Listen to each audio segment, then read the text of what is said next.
Hi, this is Kara from the Special Needs Mom podcast. And this is Angela from Especially Organized, Sensible Solutions for Special Needs Moms. We have this heart for special needs moms. And so we thought, you know what, let's combine forces. And we have come up with what we're calling the Purge Party. And you can pretty much guess what it is. It's a party where we're going to come together and we're going to purge, or in general, accomplish a goal, a small goal together. So we have set this for January 27th, starting at 8 o'clock for my Pacific Coast people. Which means 11 o'clock for all of you on the East Coast. So this is an opportunity. If you have something on your to-do list that has just been stuck there and you are wanting to move it up on the list, you're wanting to tackle, maybe it's a space or an area of your home or a category in your home that has just needed a little time and attention. This is your opportunity for you to be online with us while you work and have access for us to help you answer your questions, help guide you, and just serve you for those 2 hours. Yeah, exactly. And I think you can tell like what we've designed is just this very high level of support for that project that you just haven't been able to tackle on your own. The thing that we are envisioning is that you get to leave this purge party feeling so accomplished because you did the thing. You started the year off getting that thing done that you were stuck on last year. And so it's a momentum builder, if you will. You can go ahead and sign up. We have a link ready for you. And we are offering this for $40 for the whole experience. Absolutely. And we hope you'll join us. I think it's going to be really fun. It's going to be a great group of moms of special needs kids. So we all get each other. We all have an understanding of what it's like to have something on our to-do list, but just we haven't been able to tackle it yet. So I hope that you will join us. We're super excited to bring this to you, and we are thrilled to work with you. All right. We'll see you all there.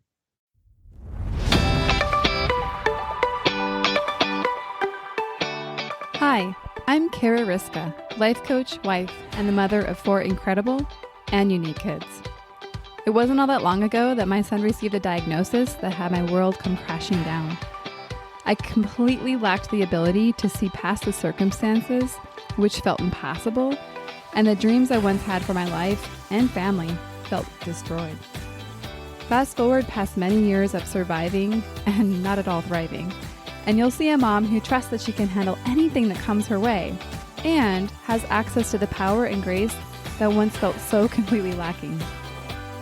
I started the Special Needs Mom podcast to create connection and community with moms who find themselves up against what feels impossible. My intention is to spark the flare of possibility in your own life and rekindle the dreams that you hold impossible now. This isn't a podcast about your special needs child. This is a podcast about you. If you're a mom who feels anxious, alone, or stuck, then you are in the right place. Welcome. Hello, and welcome back to the Special Needs Mom podcast. If you're new around here, welcome. It's always good to have you. And if you're back for more, it's good to see you again. And when I say see you, I really mean imagine that you're there. Because the life of a podcaster sometimes is a little quiet. I mean, of course, I hear from some of you, but there's so many more that are mysteries. So I would love to hear from you. And I think last week I joked about my listeners from Hugh, Ohio, because literally like there's hundreds of them from the reporting I have. And I'm like, I don't understand how there's so many from one city. And I think it's so great. And I want to connect you guys. So if you reach out to me, we'll connect you. I mean, maybe you guys all already at a party together and we just weren't invited. Let us connect you. And when I say yes, I really just mean me, because it's just me over here producing this show for you. And today we have a guest. She's a fellow podcaster. And so you'll see the immediate kinship, the excitement that we have when we talk about both being a special needs mom parent and podcasting. Her podcast is the Rare Life Podcast. She's going to tell you all about it. Her personal journey is that she is a mom of a child with a rare medical diagnosis. She's just a ton of fun. She's a lover of Zumba and Fuji apples, originally from Washington, but now living in Utah. And mother of 2, I'm just going to say woman extraordinaire. I think I joke about it in the episode, but for somebody, her son's only 3.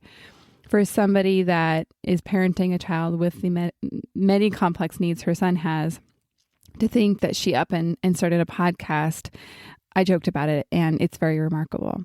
It really shows her heart for connection, and we talk about that a lot in the episode. And so you're going to get to learn all about her journey, her transformation, which I think is always really great to hear that in other people, so that we can connect to our own transformation and learnings, and in where we still might want to grow and where we still feel like we need transformation. She's also going to give tips about some Instagram tricks that she uses to find more connection. The second half of our interview, and if you want to skip right to it, it's about at the 30-minute mark, where we transition to talking about diagnosis jealousy. It's a really intriguing conversation to me. It's kind of bringing a voice to an internal conversation I've had. And it was really fun to see that somebody else is also having that conversation. And I think that if you're a mom that has ever looked at another diagnosis and maybe felt like, man, if only that was our diagnosis, not that it'd be a great diagnosis to have, but it would be better than the one that we have. I think that you'll find thought-provoking conversation in this part of the interview to really have you question and wonder why your brain is going there. I know you're really going to love this episode. Before we get into it, I haven't begged for a while about leaving reviews and rating the show. So the reason, I'm sure you guys have heard this, that it's really important is that it helps new people find the show. You guys might not know this, but Apple Podcasts is making a lot of changes to their platform. It's changing a lot. And so it's more important now than ever to tell Apple that we want to see the show. We want to have new people discover it. And the way to do that is through rating and review. Now, I realize only 58% of you listen on Apple. So the other half of you, here's my fun assignment for you. Go find a friend who has an iPhone. I know it might sound a little weird, but having exposure for the show on Apple will help everybody find it. And so I know it's a lot to ask. I totally get that you're probably like, I'm probably not going to do that. Just consider it. Consider that it would be very meaningful to have some reviews pop up, and for me to get some feedback on the show. Let me know what you want more of, what you want less of. And if you have any guests that you would recommend, shout them out. Let's jump right into the interview. Enjoy. Welcome to the show, Madeline. I'm so happy to have you. Thank you for being here. Thank you. It is such a pleasure to be here. I'm so excited. Yeah. So I met Madeline, I don't know, what was it, a couple months ago? I don't know, time flies. But you actually, I think, reached out via the old Facebook and created a group specially for podcasters that center around parenting children with disabilities. And so immediately we had this like double kinship, because we're not only moms of these children, we're also podcasters. So that was really fun. Yeah, totally. So fun. It seems like we could talk for hours. So before we get too much further into it, I would love to hear just a little bit about your life, who you are, and especially give us a little bit of a picture of what your life as a special needs mom looks like. Yeah. So my little Kimball is 2.5 years old. He'll be 3 in May. And he has several severe birth defects. And I assume we'll get into those a little bit more later. But then I also have a 5-year-old Wendy. And she is just typically developing and healthy. And we live in Utah with their dad, Justin. And let's see, I have my podcast, The Rare Life, and that takes up all my extra time when I'm not taking care of the kiddos. And it's definitely been a journey since, day one with our son. And I have changed a lot since then, even just in this short amount of years. I just, I'm sure you can relate with that, but it's definitely a lot of evolution. And I feel like a whole different person. And I really am happy with who I've become because of it, and excited to see what the future holds for us. Yeah, I relate to that so much that I have become a different person. I've grown so much as a result of having the child that I would. And I think I've said on the show before, I would still reverse all of the conditions that my son has. Like I would still take him back and like put him back in the bag and draw again. Yeah. Because I figure there would be another way for me to become the best me. But yet out of it, since I obviously cannot throw him back in a bag and re-choose, I am thankful that at least as a result, I've gotten to grow and experience me in this way that I don't think I would have if I didn't have the challenges that have come with being the mother to my child. Totally. If not choose it again. But it has its perks.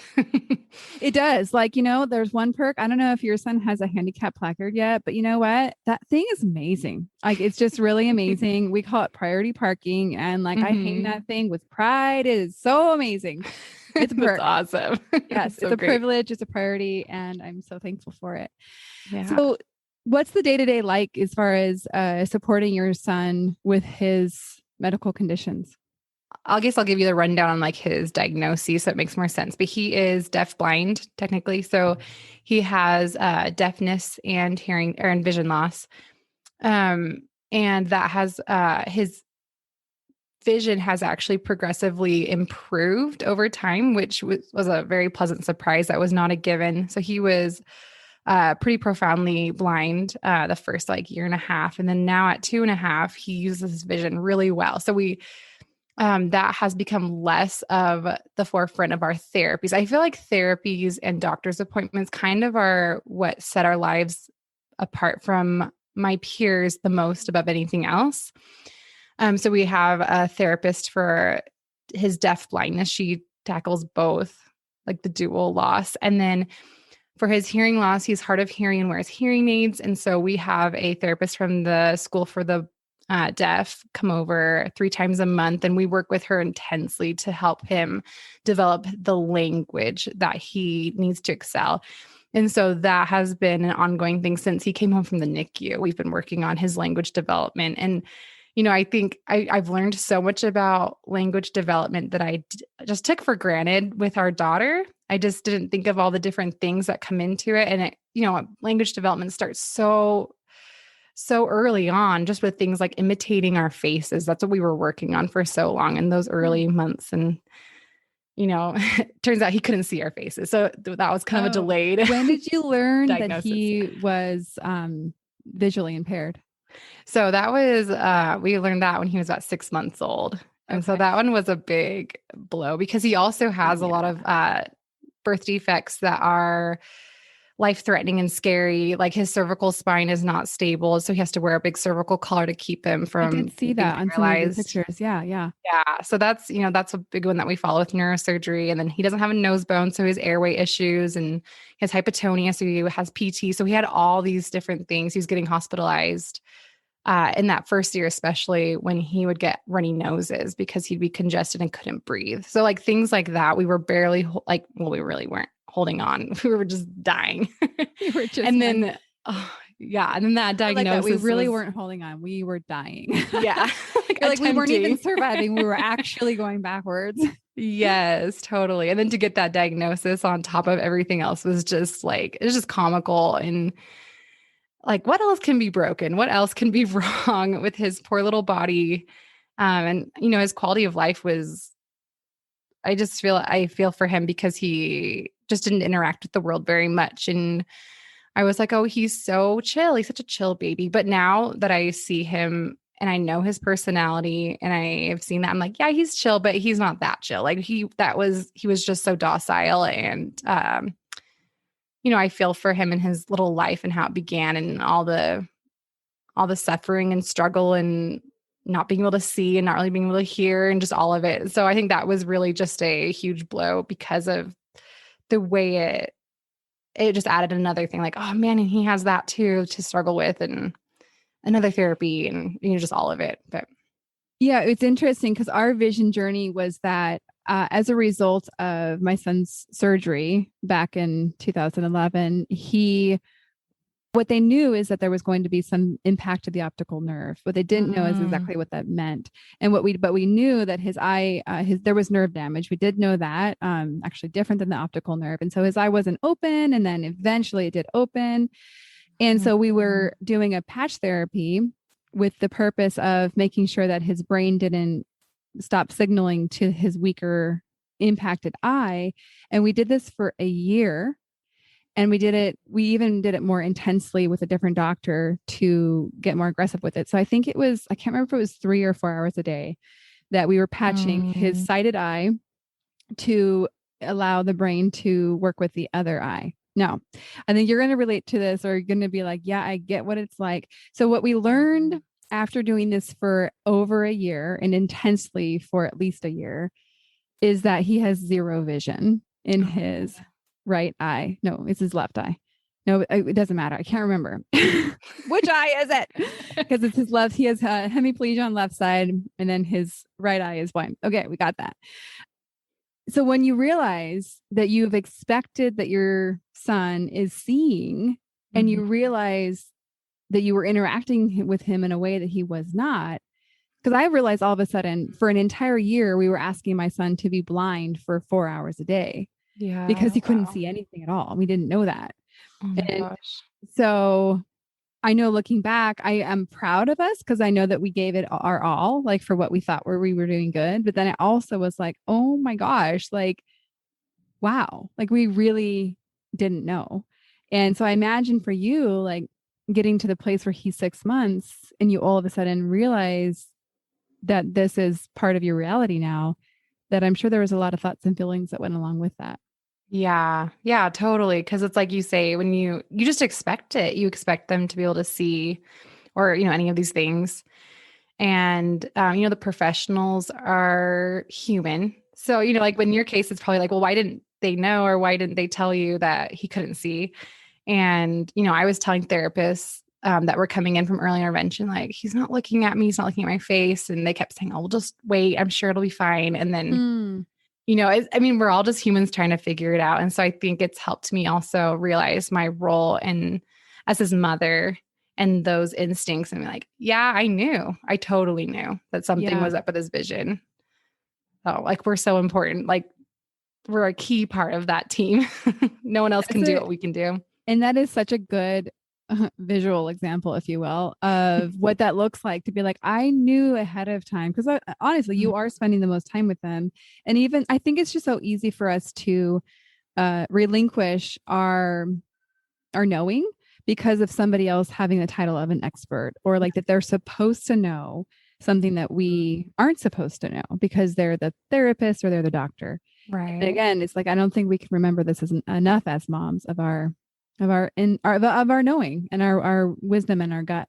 Yes, totally. It's so indispensable. And I think, it's something that feels kind of stripped from you when you have a child with medical needs, because all of a sudden it's like, no, you can't take care of them. The NICU will take care of them. And, you need all these professionals to help you raise this child.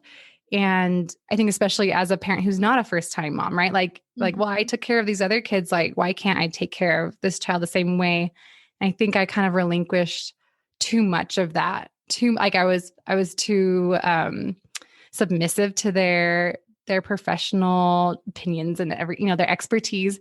And then I think, as time goes on, every parent kind of realizes like, wait a minute, there is a key and a vital part of this team that I have, and no one else can replace. No one else has, no one else can be their parent, can fill the parent role.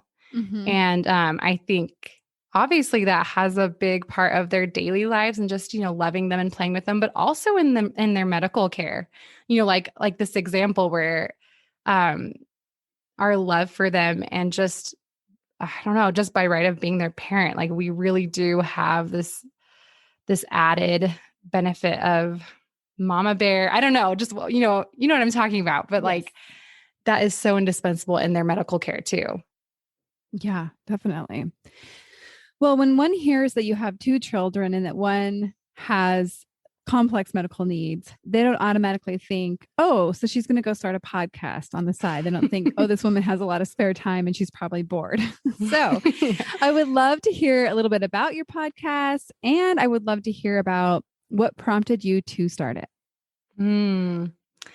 So again, I like what you said. It's just so nice to find people that are in my corner that like have like both aspects of it, of like the medical world, parenting, and then also like podcasting, because it feels, and I'm sure you'll relate with a lot of this, but I think a big part of it was from that first year, especially, I was just drowning in everything, just really struggling. And I remember thinking like, I know I'm not the only one struggling with this, but it really feels like it, because I didn't know anyone in my circle of friends or family that had any idea, any kind of grasp of what I was going through. And that was so isolating.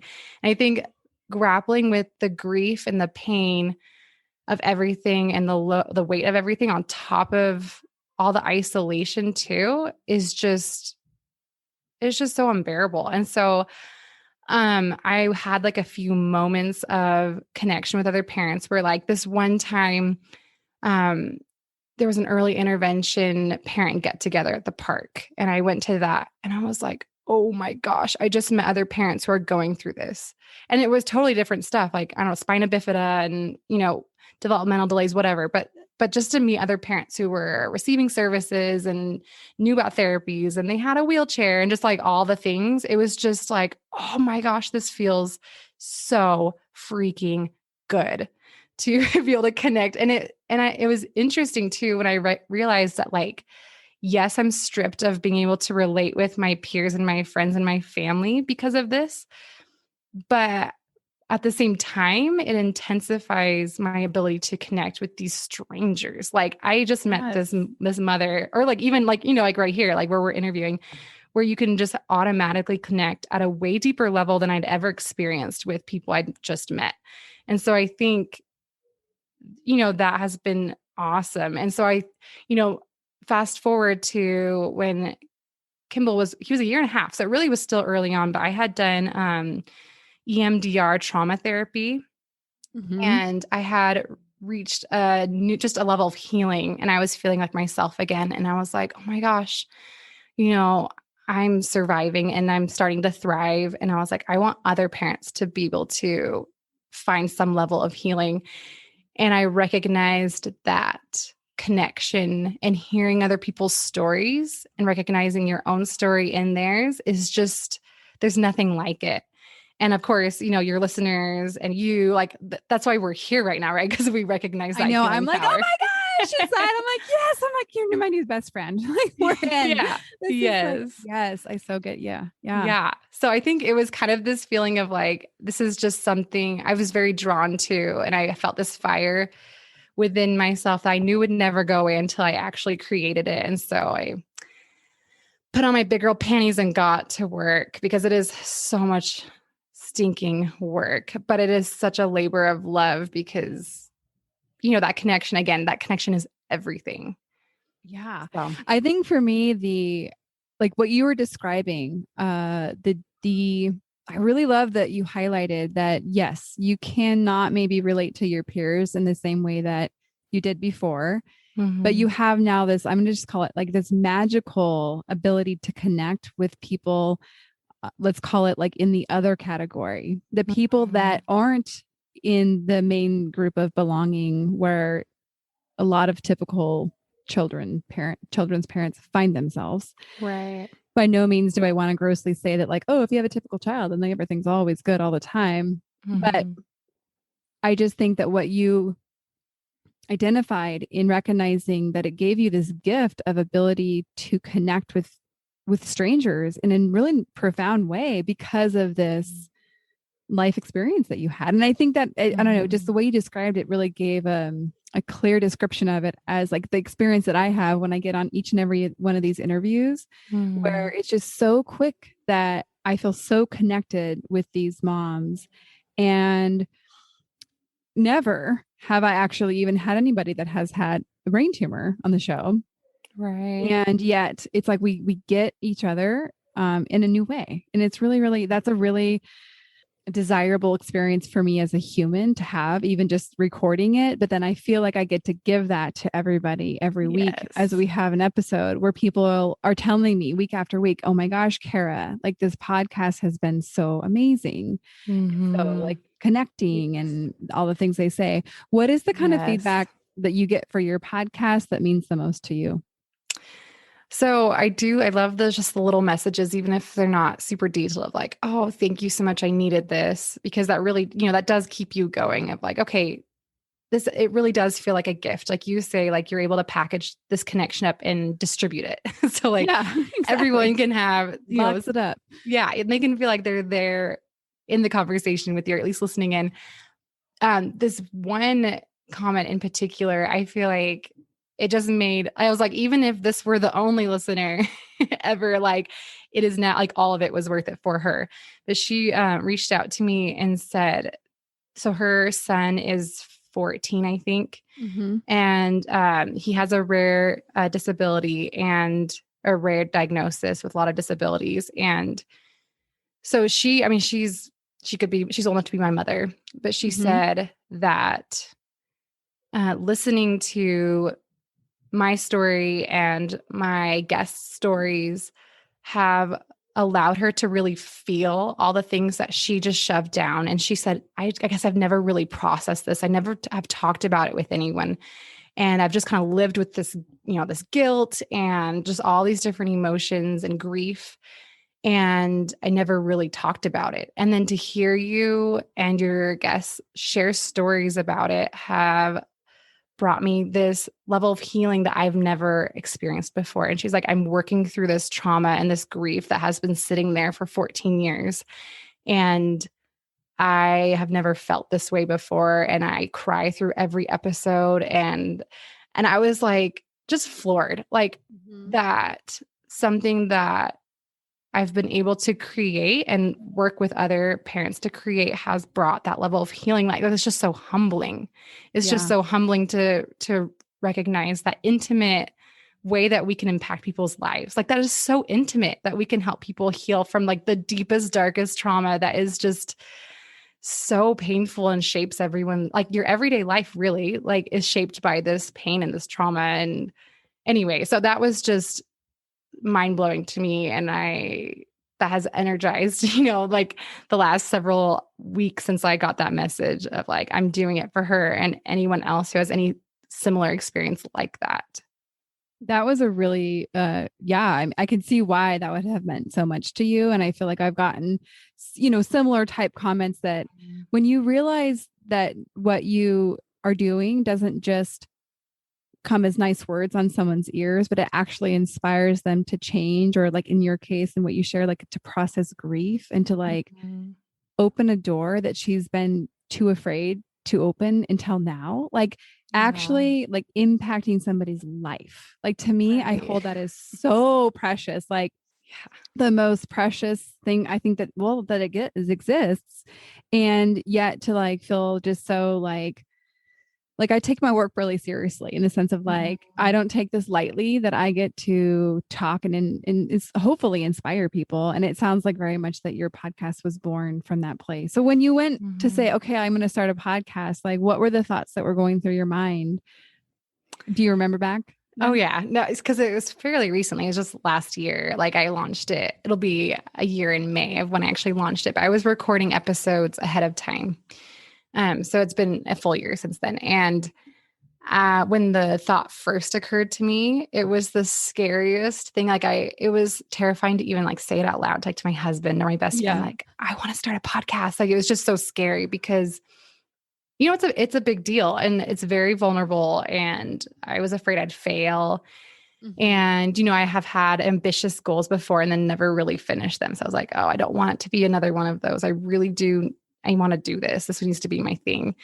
And so, I think looking back again, like I kept going back to my own healing and wanting to help parents who were in the same state that I was in that first year. And I mean, like, it's weird because I was like, I'm healed. But like now looking back, I'm like, oh, mama, I've gone through so much more healing since then because of the podcast. Yeah. But so it's definitely been a journey. But like, I think just going back to that, like, I can't be selfish with this healing that I've had. And I need to share this with other people in a different mode. Like, right, mine was EMDR, but helping others come to a similar level of like acceptance and healing and being able to thrive again in their lives. Like, I think going back to that made every effort worth it, because I guess I was envisioning these kind of comments coming in that now helped me feel that I had to envision that. So it was really scary and definitely the scariest thing I've ever done. But I'm so grateful that I didn't just let that dream fall by the wayside and not pursue it.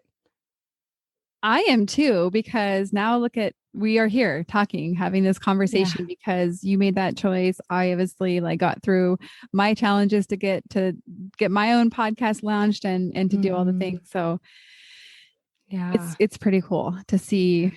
I was actually really recently thinking about when I started my podcast, and I was like, how did I even make the jump to decide I was going to, because I always knew, like, when I became a coach, I was like, oh, I'm going to have a podcast one day. I knew that. But I also like always had it way far down the line when I had more stuff put together. And I'm like, how did I make the jump? Like, when I did, to like decide, oh, all of a sudden I'm starting it now. And I'm like, I can't even remember, which is funny because at the time it seemed like a very big deal. And I obviously didn't do it with little thought. That's not usually how I roll. Right. And so I'm kind of amazed at myself in a good way. So it's funny to look back and recognize something that felt very, very big at the time. You can barely remember it, like looking back. I mean, that's my experience. I don't know. Yeah. And it becomes your reality. So I think it's like this thing that was so big and scary. You can't even like talk about it or whatever. Yeah. Like terrified. Yeah. But now it's like, oh, it's just like what I do. Like, that's my life. That's all I think about. Like, to be honest, that is all I think about. And I don't know, maybe you can relate with that, but like, it's everything. So yeah, it's amazing when you can put your fear to the side and really try to help people. It's amazing what it can do for other people, but also for yourself. So well said. I wholeheartedly agree. What is something that you've gotten from and maybe you've already shared this, but what is something that you've gotten from your podcast that you never expected? Oh, that's a good question. I guess, so I kind of expected to like help impact people and feeling less alone and things like that. I guess one way that was unexpected and is the connection I found actually on Instagram. And I created the account on Instagram so I could like share my podcast. Like, that's why I did it. But now I'm realizing, like, holy cow, I could have tapped into that connection that whole first year without much effort. Like, I could have just found other people who were talking about and living the same type of life I was. And just like, even in that small way, just reading people's posts, getting really real and vulnerable. And that probably would have helped me find some level of healing and feel some level of connection that I just wasn't getting then. And so that has been really cool to not only share my voice with my podcast, but then also people who aren't necessarily podcast listeners, and to share similar types of things on Instagram and to find like real meaningful relationships on Instagram. And usually that's how I found my guests. So usually that progresses, and becomes like real life friendship. But that has been really meaningful. And that is definitely not something I expected. And I'm really grateful for that. Just another way to get connection. Yeah, I think Instagram, I would totally agree that I feel like through kind of deciding of who I was going to be in the special needs space, if you will, and recognizing how much Instagram supports that. Like, cause yes, like cause a lot of people, there's problems with social media, right? Like, that's just kind of one thing, right? But so often it's been such a gift as far as like you said, real meaningful relationships, like the conversations that have resulted from meeting somebody on the gram. I just think it's the most amazing thing. It is. So one of my friends She runs, so she's an author. She wrote a book called Stay. And she, prior to that, actually started an Instagram page called the Moms We Love Club.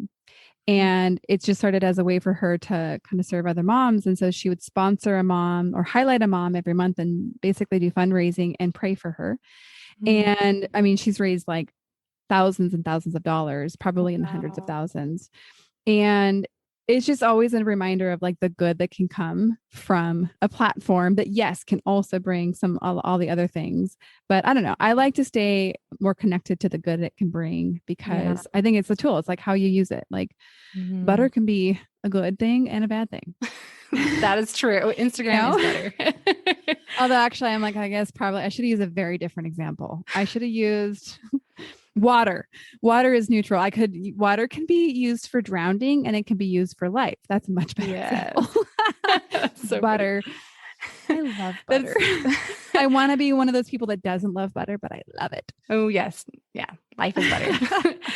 But yeah, I think so, like even just a facet of that, like recently I've been able to connect with or give connections, I guess, mostly to parents who are like, oh, this person was just like, she's pregnant and they just got the diagnosis 2 days ago that her child has a similar type of diagnosis as your son's, but not the same. Do you know anyone with that? And like, yes, I do. I know her from Instagram. And so hopping on there and giving them the connection where they can talk to each other, because with these rare diagnoses, there's just hardly anything out there about what to expect, let alone other parents who've been through it. And so that's happened a lot. That's happened a whole lot. And that's been really cool because, I look back at my, that first year when I was pregnant and we found out that there were issues with our son, with his body, like I would have given anything to have been connected with another parent who knew what it might be like. Like no doctors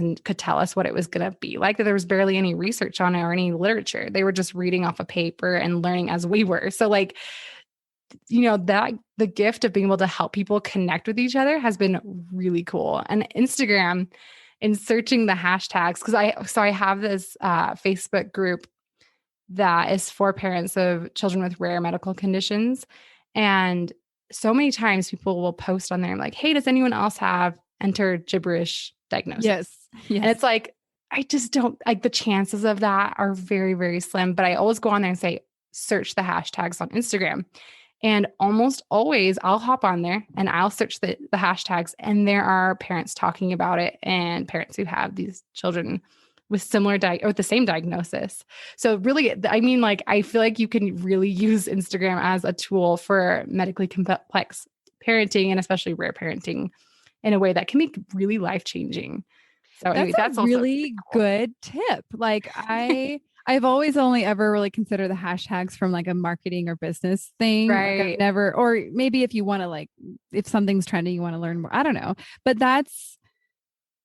I've never really thought about using it in that intentional way to like find other people that like really to see what people are talking about. Like because I could rattle off, like you said, the gibberish that are my son's diagnosis is. And I basically, some people will know what they are, but few will know what all of them are. Right. Together. And so I think, yeah, that's a really, really good idea. It also works too for like sub-diagnoses. So like things like hashtag feeding tubes, or hashtag NG tube, hashtag hypotonia. Like that's one way that I've been able to like follow people that are dealing with not the same thing, like, because there really are very few that have the same diagnosis, but very similar, like, visual impairment, or her child's hard of hearing too, or like kind of a smorgasbord of like the different like sub-diagnoses. It's a great way to kind of customize your feed to with Instagrammers that like you can relate with. That's such a good point. And so one of the things I wanted to talk about, where you and I talked when we were first meeting, I don't know how this came up, but we talked about the idea of diagnosis jealousy. Yeah. And we said, okay, this would be really fun to talk on a podcast. And I noticed I'm a little like scared's not the right word, but I feel a little cautious because I want to make sure that the conversation I want to have with Madeline is based in how humans interpret the world. And by no means do we insinuate to say that like one diagnosis is better or worse? Like, I think and you can of course chime in as well, but we're going to talk about the things that our brains do when we're looking at other people and what our, brains in humans, they do a lot of comparing. And so what I want to do is just share the internal conversation my brain has of why other things might be better, purely because I don't believe it's true, but I do believe it's easy to believe because we can build a lot of evidence for it. And so do you have anything to add on that as we kind of go into this conversation? That's a good sum up. Okay, good.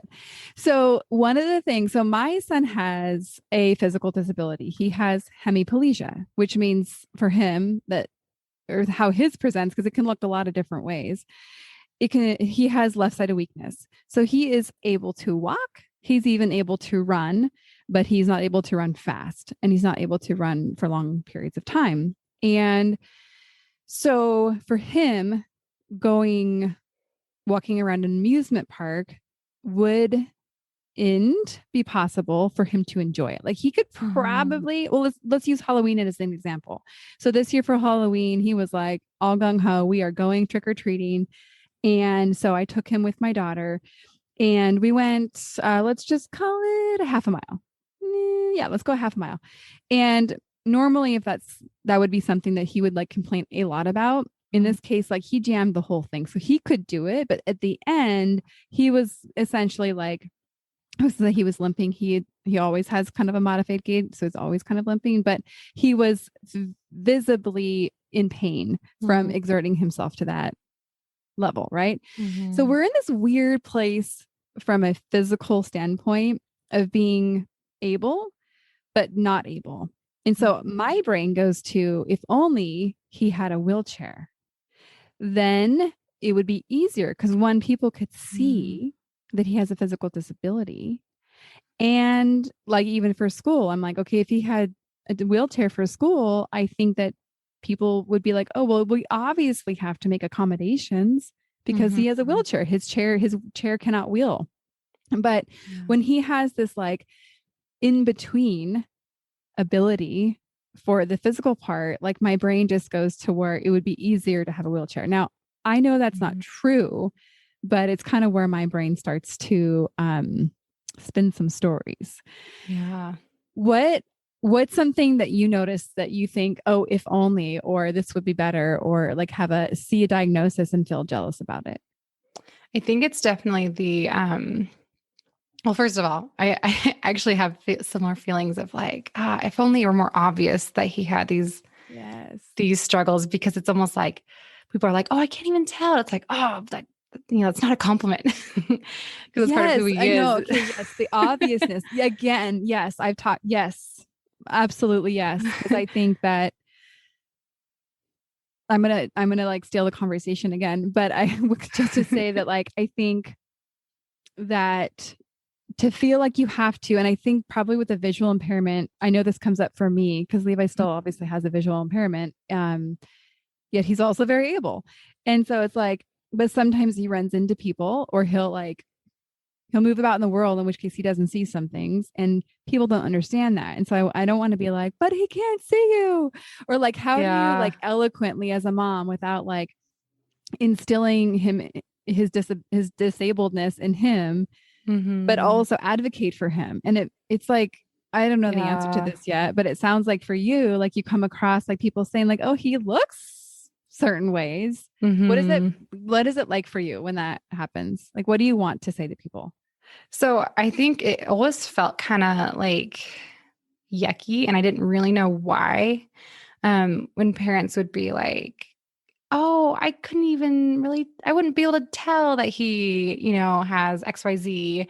And just by looking at him, and which I think is kind of funny because I'm like, oh, he may not look like severely disabled, but like he does have a different look. Like he has these facial differences and he wears this big cervical collar and he has hearing aids. So it's kind of funny because I'm kind of like, I don't know that that's really true. But then to hear it, like, you're like, I know you're trying to be nice, but it don't quite believe you.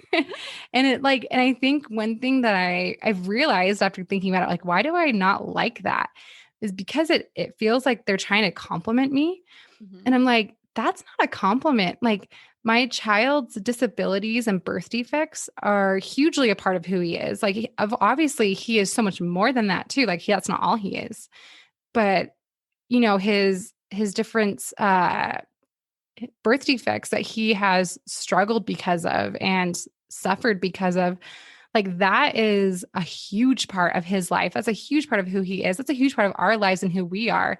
And so I think to try to like minimize that and like and unintentionally, but to say like, oh, I couldn't even tell. It's like, well, first of all, like that is a huge part of our lives. And I don't want you to like minimize that. But then also you're acting like it's this shameful thing that I'm embarrassed about and I don't want you to see. Like, no, actually, I'm not embarrassed about it. Like it's nothing shameful. That is so brilliant.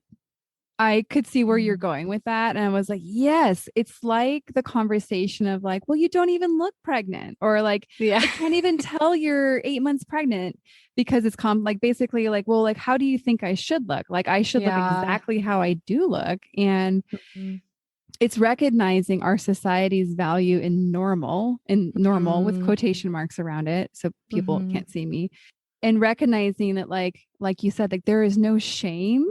There is no negative about him having these disabilities. Yeah, it's going to be more work. Like it is. That's just part of being his mom. But you're not trying to hide it, or like you're not trying to make him look normal. Yeah, like it's super freaking hard for him. It's really hard for us. Yes. But it's such a big part of our lives, and it's something I'm proud of. Even like, you know what? We've somehow endured this, and he has somehow endured it. And like, here we are standing here, and it really is. It's kind of like, that's such a huge part of our lives. And why try to say that, like, it's a compliment to say you didn't notice it. Going back to your first question though, of like jealousy over other diagnoses. So my son had a misdiagnosis when I was pregnant with him.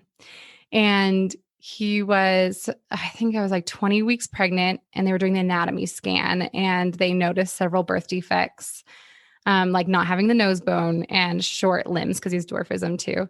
And they were like, oh, look, it looks like he has Down syndrome, but we don't know for sure yet.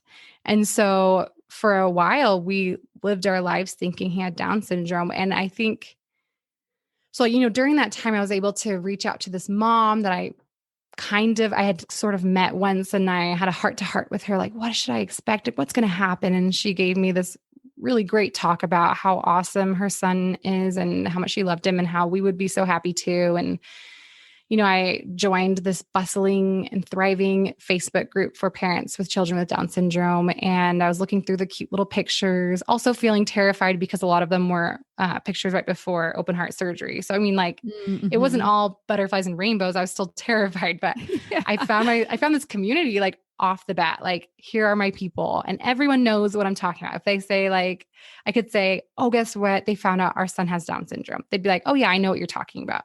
But then after that was only a week. It was the longest week of my life. I cannot believe it was just a week of us thinking he had Down syndrome until my genetic testing came back negative for that and any like 20 of the most common birth like syndromes. And so we knew it was super rare. So Kimball's actual diagnosis that we received unofficially, like a few months later, is he's one out of 125 in the world. And so it is super rare. And so to be thrown into like this gibberish diagnosis that like no one knew anything about, like the doctors were researching to try to figure out what they should do or what to tell us. I think that kind of left this mark where like Down syndrome to me it's an interesting, like I feel kind of a sadness when I see other people with Down syndrome or see pictures of them on like Instagram and stuff. I feel like kind of this sadness of like, oh, that's like what, I pictured my life as for that week.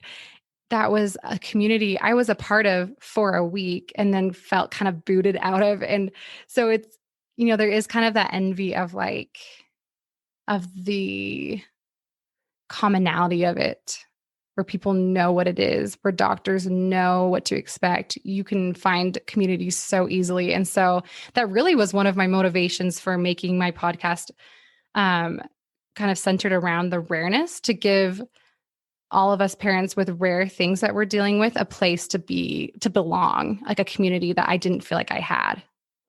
I think that's what I was hearing when you were describing like what it was like to feel like your son had Down syndrome, was like you still quickly then found your belonging because you found all these other people celebrating their children and of course their parenthood of these particular kinds of kids or kids with these kinds of syndromes. Right. And I can totally relate to being like, I don't have any, like, there's no group that can really capture all the different areas. And there's honestly, it feels like there's no group celebrating any of this.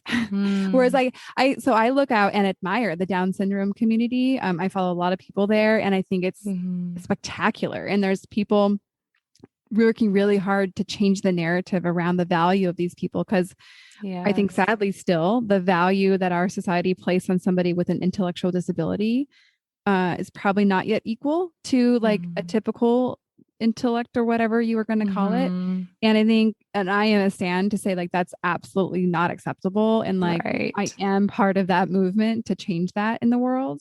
And I feel like it's so like, I still feel like I can belong to that community because I still feel like I have enough to relate on and to have that like perspective of what it's like to be different.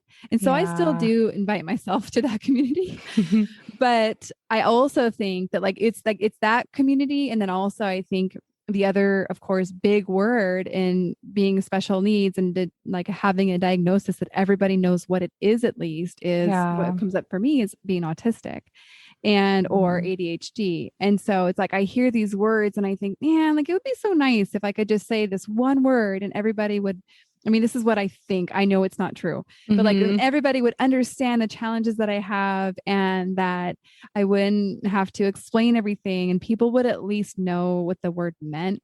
Because I mean, yes, I can say brain tumor and people understand that part, but the long list of diagnoses we have as a result of that, like even doctors, I'm like, I don't think they know what I'm talking about. Like when I'm talking to a different specialist, I'm like, I think I'm going to translate that one for them because they're rare. And so I love, as you were talking, as I was like, wait a second, I see what you did here. Like you didn't have a community, you made a community. Like you grouped all of the people that didn't have a home. And you said, we have a home, like we have a place. And I love it. Amazing. Thank you. That is just, I don't know, like it really is very, like it just shows you our capacity as humans to adapt and create. And like when we're coming from a place of love and service, like look what we can create. Yeah. And I do love what you said too at the beginning of this topic of like, logically that it's illogical to feel jealous of a diagnosis. Like totally true. Like it's just, it doesn't really make sense, but at the same time, it's still valid to feel like, man, if we're just a little bit different, or if we were in that circle, it'd be easier. We'd have more understanding or whatever, more community.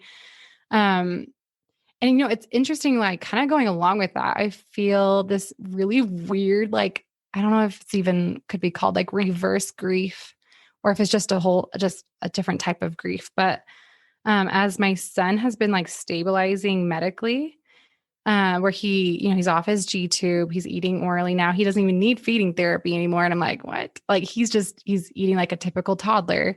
And which is the first time that's been a thing for us. And just, he's kind of been phased. He can walk now. And he was really delayed with that. But it's just weird because it's like, as he's stabilizing medically, I feel more isolated again. Like I kind of feel like I'm losing this community that like on Instagram or whatever, like specifically there, I feel it where like, I'm like, oh my gosh, like I'm feeling a little bit other because my child's not in a wheelchair like hers is. And my son's not tube fed anymore, but his is. And so like, I almost feel this grief of like Kimball's changing, like my perception of Kimball is evolving. And so I almost feel this grief of like this new change in our lives. And I think if someone would have told me at the beginning, like, hey, Maddie, you're going to feel sad when your son starts stabilizing medically, like that would be like the weirdest thing for anyone to tell me. I would not believe them. But I kind of feel it. Like I kind of feel this grief of like, oh, I feel my life kind of shifting again, where now it's like, we still have, he still has like this, his neck is still very much a big, scary thing that we're still dealing with. And he still has his therapies, and he'll go to the school for the deaf for his hearing and things like that. So he's definitely not like, he's never going to be like the typical kid, I don't know. He's not growing out of it, if you will. Yeah. He'll always have his things. He'll always be Kimball, but it's just weird how even seeing him improve and stabilize has been like this other shift of like me kind of like reevaluating my identity that I've created around him and his medical issues, to be like, whoa, okay. So like, who am I? Like, where do I belong again? And so anyway, it's interesting how that can just kind of evolve and shift as our child's evolution also changes. I don't know. Yeah, no, I'm really glad you put that point in there, because I think a lot of people are going to be able to be like, yeah, like I get you on that. And it reminds me a little bit of I've been thinking about this recently because I'm experiencing a little bit now with going back to school. But we were in the hospital inpatient for 2 months when my son was 2 after his surgery. And I remember when, of course, the whole time you're like, I want to go home. Like, I don't want to be here. But then when it was time to have the conversation and the meeting with everybody about going home, the nurses, I don't remember exactly who it was. I think it was a nurse. It might've been like a child life specialist or somebody. And they're like, yeah, like a lot of parents have a really hard time about going home and blah, blah, blah. And they were telling this to me, like I was not feeling this way. And so I actually just kind of went along with it. I was like, oh yeah, some people might have a hard time with that. But in my mind, I was like, I don't want to go home. I want to stay here. Like, yeah. But not from a real wanting of stay there, but I recognize like I got comfortable here. Like I was like, okay, we're doing the live at the hospital thing. Like I got it. Like when after you do something for 2 months, like you get familiar with it. Yeah. And then all of a sudden it was changing. And even though it was change I wanted, like what you're saying, like, yeah, you'd probably choose not to have a feeding tube. Yeah. But then you're kind of like, wait, like it's like this weird unstable feeling. Because that's the word I came up with. And I was talking to a friend about relating to what it's like now, also like coming out of the pandemic or the impacts of all the virus stuff. And like, I want to have the kids go back to school and I want everything to open up, but I feel this like, but wait, I got comfortable where I was at. Yes. And so it's this little, like, I think one, it's interesting because it allows us to see our ability to adapt and to like actually recognize, oh, like we got comfy here. Like, being, tube fed and having basically no vision and all the things, like you did that. And it's interesting to notice our constant human desire to not have that unfamiliarity and how that doesn't feel good for us ever in any circumstance. Yeah. Yeah. It's really because it can be like, what's wrong with me? Like, why is this making me feel kind of sad right now? Yeah. And that's probably why I didn't speak up to this woman. It was a woman speaking to me. I was probably like, okay, well, she thinks I'm okay, so I should probably be okay. Yeah. And yeah, like what's wrong with me? Or I don't want to be weak. Like I was like, oh, like she thinks I'm strong. So like, I'm going to pretend like I'm strong. Yeah. So yeah. It's a really interesting little thing that you brought up there. I'm interested to see what other people think about that. Yeah. Yeah. I think part of it is kind of like when you find your self-identity in it, then it feels a little scary. Like, oh man, if I'm not, the G-tube mom or the hospital mom or whatever, like, then who am I? Like, maybe not like that intense, but just shifting who you feel like you are, how you identify as, I think is, and feeling like you belong with a certain group too. Like, do I really belong with these other, like these moms who have like children who are severely disabled intellectually and in wheelchairs and, all of it, where it's like, I kind of like pictured my life going in that direction because he was so, he had so many struggles in those first few years. And so it's just weird to be like, whoa, I guess, what they told us about his diagnosis, they said it'll level out after about 3 years. And I just didn't quite believe them. And so to see it like, oh yeah, here we are. And things feel pretty good, pretty stable. Anyway, it's like unexpected, I guess. Yeah. Welcome to the journey. I mean, not welcome, you're already here, but like to the entire journey, one of parenting. Yeah. But then also the whipped cream on top level of being a special needs mom. Mm-hmm. And I think we're going to have many future conversations that are going to be both inspiring and intellectually stimulating. But today we're going to wrap up. We are going to call it a close today. And any last words that you have on your mind as we do wrap up this episode? Just that.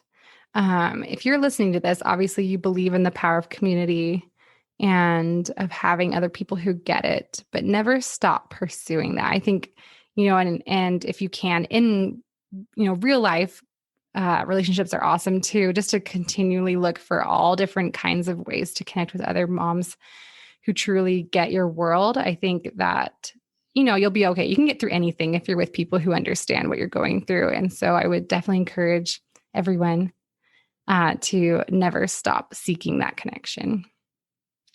I love that. You can get through anything if you're with people.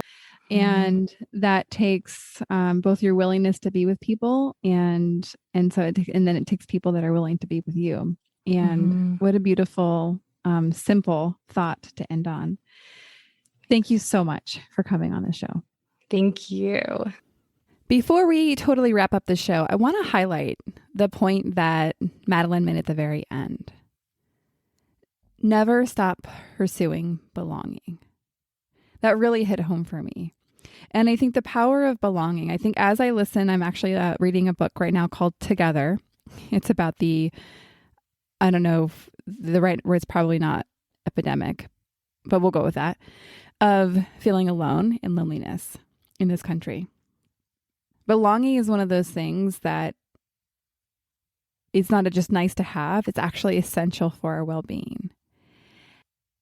If this is your first episode, you'll see that what Madeline created in creating a belonging for people with rare diagnoses or parenting rare diagnoses, that what Madeline has done is she's created a belonging. And I think it's brilliant. I have created a belonging. Again, if this is not your first episode, you might have heard about this, but I do have a name for my group now, my group coaching program. I'm adding to it every day as far as what I'm creating, as far as how to support the women that come to me and say, I need help. I feel so stuck. I feel trapped. I feel like I'm just waiting for the next issue to pop up. And I feel powerless in my own life. And I don't want to feel that way anymore. I want to feel happy. I want to feel hope. I want to feel confident that I got this no matter what comes my way.